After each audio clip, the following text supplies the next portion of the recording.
નમસ્તે. આજે આ વિડીયોમાં હું ડૉક્ટર અમી મહેતા તમને પોલિસિસ્ટિક ઓવેરિયન સિન્ડ્રોમ તેના વિશે ટૂંકમાં સમજ આપીશ. હવે પીસીઓડી એને સમજીએ એ પહેલાં આપણે સ્ત્રીના શરીરની જે રચના છે, જેનાઇટો યુરિનરી સિસ્ટમની રચના છે એને આપણે સમજીશું. તો આ જે મોડેલની અંદર બતાવ્યું છે એ ધીસ ઇઝ યુટ્રસ. આ યુટ્રસ છે.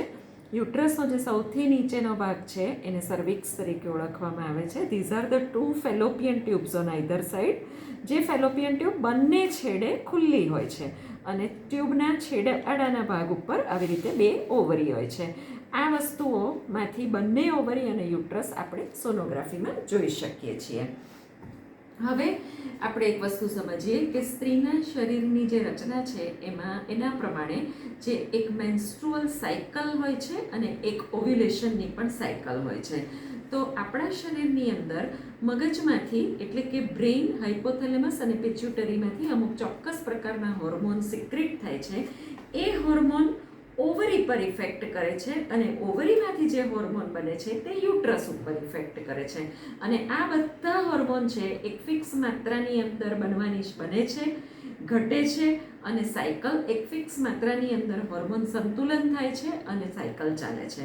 હવે જ્યારે પીરિયડનો પહેલો, બીજો અને ત્રીજો દિવસ છે એ ત્રીજા દિવસથી મગજની અંદરથી જે હોર્મોન બને છે એની અસર નીચે ઓવરીમાંથી એક સ્ત્રી બીજ બનવાની શરૂઆત થાય છે અને આ સ્ત્રી બીજ બનવાની શરૂઆત હોર્મોનની અસર નીચે ત્રીજા દિવસે થાય છે. બીજની સાઇઝ લગભગ 18થી 20 મિલીમીટર જેટલી એટલે કે 2 સેન્ટીમીટર જેટલી એ પીરિયડના 13થી 15મા દિવસ દરમિયાન થાય છે અને અંતઃસ્ત્રાવની અસર નીચે આ બીજ છૂટું પડીને એ નળીની ફેલોપિયન ટ્યુબની અંદર આવે છે. આ 13 થી 18 દિવસના ગાળામાં જો સેક્સ્યુઅલ ઇન્ટરકોર્સ થાય તો સ્ત્રી બીજ અને પુરુષ બીજ ભેગા થઈ અને પ્રેગ્નન્સી થાય છે અને એ યુટ્રસમાં સ્થાપિત થાય છે.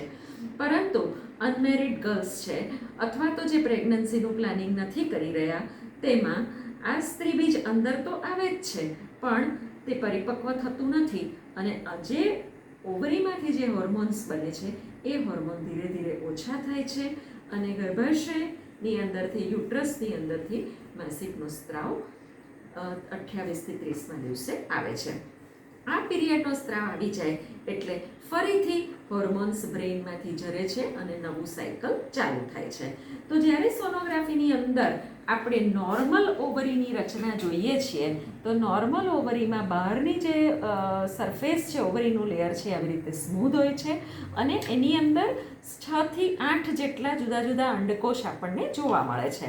પરંતુ જે દીકરીઓને અથવા તો જે બહેનોને પોલિસિસ્ટિક ઓવરી છે એની ઓવરી આવી રીતે નાના બીજથી ભરેલી દ્રાક્ષના ઝુમખા જેવી દેખાય છે. હવે શા માટે પોલિસિસ્ટિક ઓવરી? તો જે કેટલીક ગર્લ્સ અથવા તો બહેનોની અંદર જીનેટિકલી અથવા તો ઓબેસિટીના કારણે આ જોવા મળતું હોય છે. એની શરૂઆત છે એ ઓબેસિટીથી થાય છે અને જે દર ત્રીજે દિવસથી હોર્મોન જે સિક્રેટ બ્રેઇનમાંથી થાય છે એ અસંતુલિત માત્રામાં હોય છે અને એના લીધે અંડકોષની અંદરથી ઉત્પન્ન થતા હોર્મોન પણ અસંતુલિત હોય છે. ઇસ્ટ્રોજન, પ્રોજેસ્ટેરોન હોર્મોન પણ અસંતુલિત છે અને એની સાથે એન્ડ્રોજન નામનો હોર્મોન વધારે સિક્રેટ થાય છે અને તેની સાથે શું થાય કે જે અંડકોષ છે એમાંથી કોઈ એક બીજ બનતું નથી પણ આવા નાના અનેક બીજ બની અને પડ્યા રહે છે. બીજ ફલિત નથી થતું, પીરિયડ સાયકલ રેગ્યુલર નથી હોતું, 2 મહિને, 3 મહિને, 1.5 મહિને એવી રીતે અનિયમિત આવે, ઓછું આવે અથવા તો ખૂબ વધારે આવે, વજન વધતું જાય, ખૂબ બધા પિમ્પલ્સ થાય. એ એન્ડ્રોજનની ઇફેક્ટ છે. ઘણી વખત વાળ અહીંયા આગળ વધારે, ચીન પર, નેક ઉપર વાળ વધારે જોવા મળે. જે શરીરનો સાઈડનો ભાગ છે અહીંયા સ્ટ્રાયા એટલે કે ચરબીના લીધે સ્ટ્રેચ માર્ક જેવું પણ જોવા મળે. કેટલીક ગર્લ્સની અંદર અહીંયા તમને ઓછા વાળ જોવા મળે. તો આ બધી જ વસ્તુઓ છે એ પીસીઓના લક્ષણ છે. પોલિસિસ્ટિક ઓવરી એ વધતા જતા વજનની સાથે ઇન્સ્યુલિનનું રેઝિસ્ટન્સ બોડીમાં ઉત્પન્ન થાય છે અને મગજના હોર્મોન અસંતુલિત માત્રામાં બનતા આ બધા જુદા જુદા સિમ્પટમ્સ જોવા મળે છે. કોઈકને કોઈ એક સિમ્પટમ જોવા મળે, કોઈકને બીજો સિમ્પટમ જોવા મળે, કોઈકને 2 થી વધુ જોવા મળે. અને કેટલાક સંજોગોની અંદર એવું પણ જોવા મળે કે ઓબેસિટી નહીં પણ દુબળી પાતળી ગર્લ્સની અંદર પણ આવા સિમ્પટમ્સ જોવા મળે. આમ પીસીઓમાં કેટલાક વધુ વજન સાથે અને કેટલાક ખૂબ દુબળા પાતળા સાથે આ જુદા જુદા સિમ્પટમ્સ જોવા મળે છે. આ વિડીયોમાં